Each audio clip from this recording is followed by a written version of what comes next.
So, what's the big deal about sociology? When I was 17, I started studying sociology.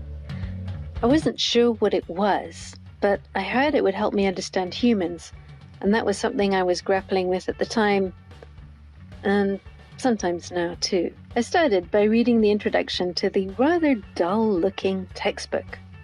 It started off predictably. Well, this subject is important because... But I suddenly stopped yawning when a sentence electrified my thoughts. It was a quote from Martin Luther King Jr.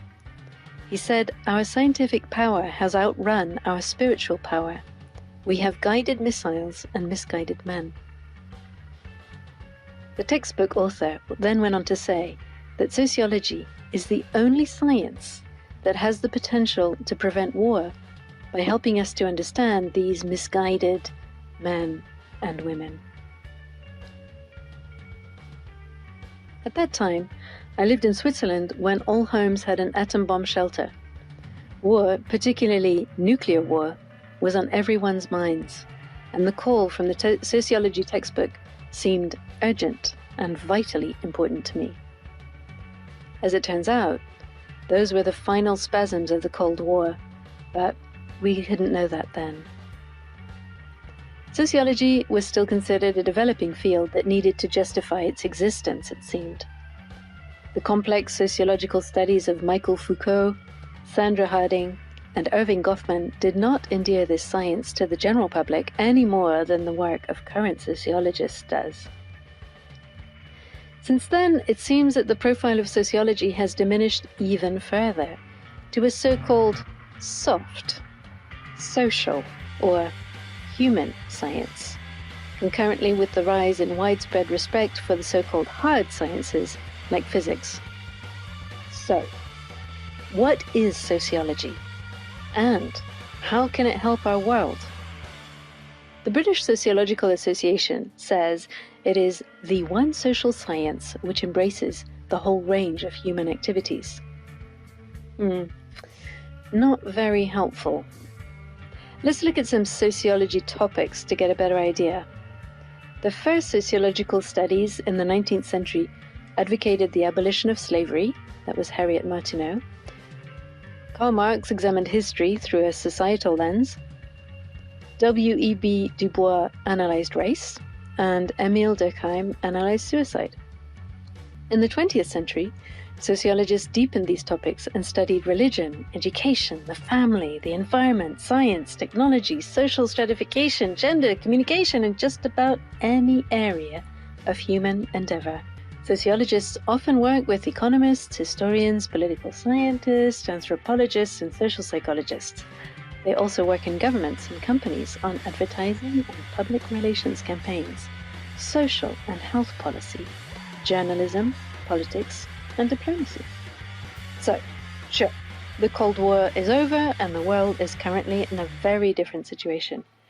However, we are in more danger of apocalyptic war than at any time during the Cold War. And don't take my word for it. The emblematic atomic clock is closer than ever to Armageddon at midnight.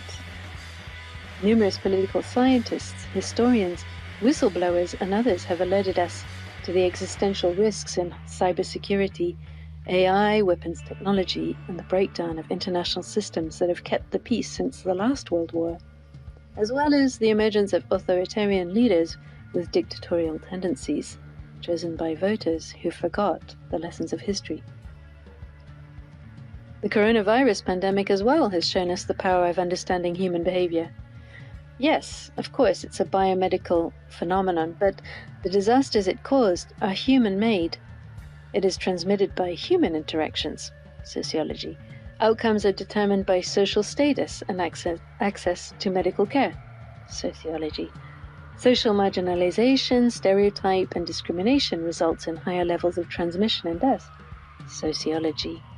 So, it is a sociological phenomenon as well as a medical one, and a sociological understanding of it could slow the epidemic. So, back to the Cold War. A few days ago, the Chinese Foreign Minister Wang Yi ominously claimed that the actions and claims of the Trump administration were taking US-China relations towards a new Cold War. So, is history going full circle? What we can say is that never have voters and politicians, consumers and business leaders more sorely needed the scientific input from sociology, for instance, to understand our current situation, to prevent the breakdown of the complex systems we depend on for survival. In fact, sociological studies have already been done on all of these topics, so we don't have to reinvent the wheel. We just have to read them, that's all. Having studied sociology, speaking for myself, I feel like I understand the world better, so I get less depressed or riled up by things that happen. I'm sure that you too will find it enlightening.